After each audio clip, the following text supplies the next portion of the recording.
Hello friends, this is Pradeep Sharma है। आज के इस वीडियो में हम लोग बात करने जा रहे हैं डेट म्यूचुअल फंड के बारे में। डेट म्यूचुअल फंड क्या है और ये कितने टाइप्स के होते हैं, तो सारे चीज़ हम लोग इस वीडियो में डिस्कस करने वाले हैं। सबसे पहले हम लोग जानते हैं डेट म्यूचुअल फंड क्या है। मतलब कि डेट, अब डेट का मतलब आपको पता चल रहा है जैसे किसी लोन के बारे में बात हो रहा है। ये ऐसे म्यूचुअल फंड होते हैं जो डेट इंस्ट्रूमेंट में इन्वेस्टमेंट करते हैं, जैसे कि गवर्नमेंट बॉन्ड हो गया, कॉर्पोरेट बॉन्ड हो गया, ट्रेजरी बिल्स हो गया, कॉमर्शियल पेपर हो गया, सर्टिफिकेट ऑफ डिपॉजिट हो गया, मनी मार्केट हो गया। सो इस तरीके के इंस्ट्रूमेंट इसमें आते हैं जिसमें डेट म्यूचुअल फंड इन्वेस्टमेंट करता है। तो जो रिटर्न वहाँ से वो अर्न करते हैं उस अकॉर्डिंग आपको मिलता रहता है। सो इसलिए इनको डेट म्यूचुअल फंड बोलते हैं। सो इसमें बहुत ही कम रिस्क होता है। जैसा कि हम लोगों ने जो पिछले वीडियो में देखा इक्विटी म्यूचुअल फंड के बारे में, उस अकॉर्डिंग इसमें कम रिस्क होता है क्योंकि ये स्टेबल रिटर्न मिलते रहते हैं। अगर आपने म्यूचुअल फंड का वीडियो नहीं देखा तो आप जाके देख सकते हैं। उसमें हम लोग पहला सीरीज खत्म कर चुके हैं जो कि इक्विटी म्यूचुअल फंड होता है। सो आज हम दूसरे म्यूचुअल फंड के टाइप्स के बारे में बात करने जा रहे हैं जिसको हम लोग डेट म्यूचुअल फंड बोलते हैं। सो चलिए हम लोग इसके टाइप्स के बारे में एक एक करके जानते हैं। तो चलो सबसे पहले हम लोग जानते हैं लिक्विड फंड्स, यानी कि लिक्विड डेट फंड्स होता है जो ये एक शॉर्ट टर्म के लिए होता है। जैसे 91 डेज तक का इसका मैच्योरिटी पीरियड होता है। इसमें क्या होता है, लिक्विडिटी काफ़ी हाई रहती है। आप इसमें कभी भी रिडेम्पशन कर सकते हैं, इसमें कोई भी दिक्कत वाली बात नहीं होती है।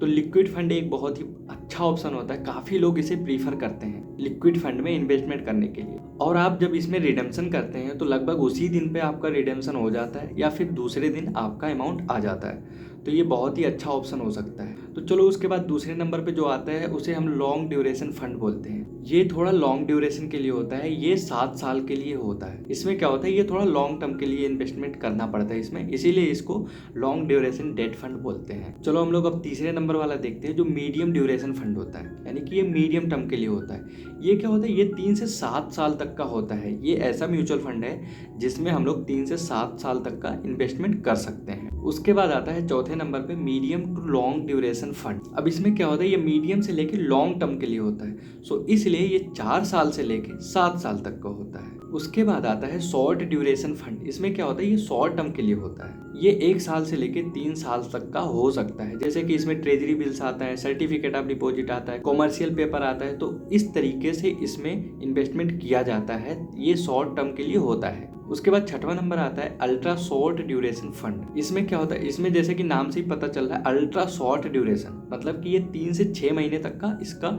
मैच्योरिटी पीरियड होता है। इसमें आप 3 से 6 महीने तक का आप इन्वेस्टमेंट कर सकते हैं। उसके बाद आता है लो ड्यूरेशन फंड। इसमें क्या होता है, इसमें आप 6 महीने से लेके 12 महीने तक का आप इन्वेस्टमेंट कर सकते हैं। इसका मैच्योरिटी पीरियड 6 महीने से लेके 12 महीने तक का होता है। इसका मेन पर्पज होता है शॉर्ट टर्म इन्वेस्टमेंट और एक अच्छा रिटर्न प्रोवाइड करना होता है। उसके बाद आता है dynamic bond fund. Dynamic bond fund क्या होता है कि जैसे देखो जो मार्केट होता है, मार्केट के फ्लक्चुएशन के हिसाब से जो इंटरेस्ट रेट होता है उस अकॉर्डिंग ये अपने पोर्टफोलियो को आगे पीछे कर सकता है ताकि ये काफ़ी अच्छा रिटर्न जनरेट कर सके। इसका जो मैच्योरिटी पीरियड है 3 महीने से लेकर 10 साल तक का होता है। सो डायनेमिक फंड इस तरीके से बहुत ही अच्छा ऑप्शन होता है और बहुत ही ज़्यादा लोग इसको प्रीफर करते हैं इन्वेस्टमेंट करने के लिए। उसके बाद आता है फ्लोटर फंड्स। अब इसमें क्या होता है, ये वो सिक्योरिटी में इन्वेस्टमेंट करते हैं जो फ्लोटिंग रेट इंटरेस्ट वाले होते हैं। जैसे कि फ्लोटर बॉन्ड्स भी आते हैं जिसमें ये फंड इन्वेस्टमेंट करते हैं। इसमें क्या होता है, मार्केट के कंडीशन के हिसाब से इंटरेस्ट रेट आगे पीछे होता रहता है। सो उस अकॉर्डिंग इस फंड का भी इंटरेस्ट रेट आगे पीछे होता रहता है, जिसके वजह से काफी अच्छा रिटर्न प्रोवाइड करता है। फ्लोटर फंड का कोई मैच्योरिटी पीरियड फिक्स नहीं होता। ये 1 साल से लेके 2 साल, 3 साल, 4 साल, 5 साल इस तरीके से हो सकते हैं क्योंकि ये ओपन एंडेड होते हैं। इसमें कभी भी एंट्री किया जा सकता है और कभी भी इसमें एग्जिट लिया जा सकता है, जिसके वजह से इसका कोई फिक्स क्राइटेरिया नहीं होता है मैच्योरिटी पीरियड का। अब आप लोग ये सोच रहे होंगे जो डायनेमिक बॉन्ड फंड के बारे में हम लोगों ने बात किया है उसमें भी कुछ इसी तरीके से मिलता जुलता सेम लग रहा होगा आपको, लेकिन उसमें क्या होता है, जो फंड मैनेजर होता है वो एक्टिवली मैनेज करता है अपने पोर्टफोलियो को। मार्केट के कंडीशन के हिसाब से जो इंटरेस्ट रेट चल रहा होता है उस अकॉर्डिंग वो अपने पोर्टफोलियो को खुद मैनेज करता है पर्सनली। लेकिन फ्लोटर फंड में ऐसा नहीं होता। इसमें कोई भी फंड मैनेजर एक्टिवली एडजस्टमेंट नहीं करता। ये उन बॉन्ड्स में इन्वेस्टमेंट करते हैं, उन सिक्योरिटी में इन्वेस्टमेंट किया जाता है इन फंड के द्वारा जो खुद फ्लोटिंग रेट इंटरेस्ट वाले होते हैं, जो मार्केट के कंडीशन के हिसाब से फ्लक्चुएट करते हैं, जिसके वजह से इन फंड में इंटरेस्ट रेट का असर पड़ता रहता है, आगे पीछे होता रहता है। तो बस यही थोड़ा डिफरेंस है। डायनेमिक फंड में और इसमें फ्लोटर फंड में। उसके बाद आता है फिक्स्ड मैच्योरिटी प्लान्स। अब इसका मतलब क्या हो, फिक्स्ड मैच्योरिटी प्लान का मतलब ये हो गया कि इसका जो मैच्योरिटी पीरियड होता है वो फिक्स होता है, उसके पहले आप नहीं निकल सकते। तो इसलिए जब भी आपको इसमें इन्वेस्टमेंट करना हो तो आप इस चीज को देख करके ही करिए, क्योंकि ये मैच्योरिटी के पहले आप नहीं निकल सकते। और इसका जो मैच्योरिटी का टाइम होता है 1 साल से लेके 5 साल तक का हो सकता है। फिक्स्ड मैच्योरिटी प्लान को हम लोग FMPS भी बोलते हैं। उसके बाद आता है कॉर्पोरेट बॉन्ड फंड। ये फंड क्या होते हैं, कॉर्पोरेट बॉन्ड में इन्वेस्टमेंट करते हैं। जैसे कि बड़ी बड़ी कंपनियां हो गई, जैसे रिलायंस हो गए, HDFC हो गया, टाटा हो गया। सो इन सारे तरीकों के बड़े बड़े कॉर्पोरेट कंपनियों में इन्वेस्टमेंट करते हैं। इनका जो मैच्योरिटी पीरियड होता है 1 साल से लेकर 4 साल तक का हो सकता है। उसके बाद आता है बैंकिंग एंड PSU फंड। अब इसमें क्या होता है, जैसे बैंकिंग के रिलेटेड हो गए या फिर PSU कंपनी में इन्वेस्टमेंट किया जाता है। जैसे PSU में आता है ONGC आ गया, NTPC आ गया, SBI, PNB। सो इन सारे तरीकों की कंपनियां आती हैं जिनमें इन्वेस्टमेंट किया जाता है। इनका जो मैच्योरिटी टाइम होता है 1 साल से लेके 3 साल तक का होता है। उसके बाद आता है क्रेडिट रिस्क फंड। अब इसमें क्या होता है, क्रेडिट मतलब कि इसमें ऐसी कंपनियों में इन्वेस्टमेंट किया जाता है जहां पे क्रेडिट रिस्क होता है। मतलब कि जैसे जो क्रेडिट रेटिंग कंपनियां नहीं होती, क्रिसिल केयर, इकरा, ये सारी कंपनियां क्या होती हैं, एक ऐसी एजेंसियां हैं जो कंपनियों को एक रेटिंग देती हैं। ये किस कैटेगरी में आते हैं, जैसे ये रेटिंग, ये AA, BB, तो इन सारे तरीकों के रेटिंग दिए जाते हैं। तो इसमें क्या होता है, क्रेडिट रिस्क होता है। मतलब कि जो कम रेटिंग वाली कंपनियां होती हैं उसमें इन्वेस्टमेंट ज़्यादा किया जाता है।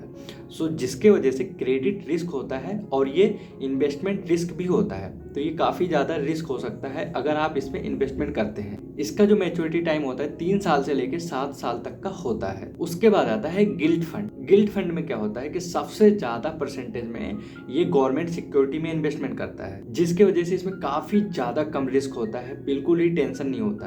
क्योंकि गवर्नमेंट सिक्योरिटी यानी कि गवर्नमेंट से जैसे गवर्नमेंट बॉन्ड हो गया, T-बिल्स हो गया, सॉवरिन गोल्ड बॉन्ड हो गया।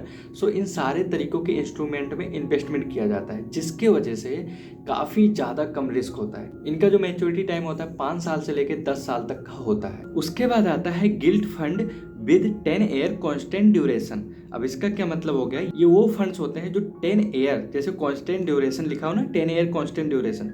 इसमें क्या होता है 10 साल तक का इसका मैच्योरिटी पीरियड होता है, यानी कि 10 साल तक का इसका लॉक इन पीरियड होता है। उसके पहले आप इसमें एग्जिट नहीं ले सकते। सो इसलिए इसमें आपको सोच समझ के इन्वेस्टमेंट करना चाहिए, क्योंकि आप 10 साल से पहले इसमें नहीं निकल सकते। लेकिन ये काफ़ी अच्छा रिटर्न जनरेट करके देता है, क्योंकि ये लॉन्ग टर्म के होने की वजह से। उसके बाद आता है ओवरनाइट फंड। ओवरनाइट का मतलब आप जानते हैं कि मतलब एक रात के लिए मैच्योरिटी होता है, यानी कि एक रात के बाद, यानी कि 24 घंटे के बाद इसकी मैच्योरिटी हो जाती है। तो ओवरनाइट फंड सिंपल है, 24 घंटे के लिए होता है, तो आप इसमें भी इन्वेस्टमेंट कर सकते हैं। ये सबसे ज़्यादा शॉर्ट ड्यूरेशन के लिए होता है। उसके बाद आता है मनी मार्केट फंड।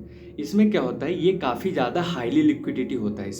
इसमें जैसे कॉमर्शियल पेपर, T-बिल्स और सर्टिफिकेट ऑफ डिपॉजिट, इस तरीके से गवर्नमेंट के सिक्योरिटी में इसमें भी इन्वेस्टमेंट किया जाता है। इसका जो मैच्योरिटी पीरियड होता है 3 महीने से लेकर 12 महीने तक का होता है। इसका मेन पर्पज होता है कि कम टाइम में काफ़ी अच्छा रिटर्न प्रोवाइड करना होता है। ये टोटल 17 प्रकार के होते हैं जो हमने इस वीडियो में पूरा डिटेल में डिस्कस किया। सो आई होप गाइज कि आपको डेट म्यूचुअल फंड समझ में आ गया होगा कि डेट म्यूचुअल फंड क्या है और ये कैसे काम करता है और ये कितने टाइप्स के होते हैं। तो मैंने एक एक करके सारे टाइप्स के बारे में बताया है ताकि आपको आसानी से इसमें समझ में आ जाए। अगर आप बिगनर हैं, अगर आपने म्यूचुअल फंड का वीडियो नहीं देखा तो आप जाके मेरा पिछला वीडियो जरूर देखिए, ताकि आपको बेसिक कॉन्सेप्ट क्लियर हो जाए। उसके बाद आपको काफ़ी ज़्यादा अंडरस्टैंडिंग हो जाएगी। सो चलिए गाइज, आज का वीडियो हम लोग यहीं पे क्लोज करते हैं। सो आज के लिए बस इतना ही। सो तब तक के लिए follow the trend and make your trade easy with trend. Thanks for watching this video. Bye bye.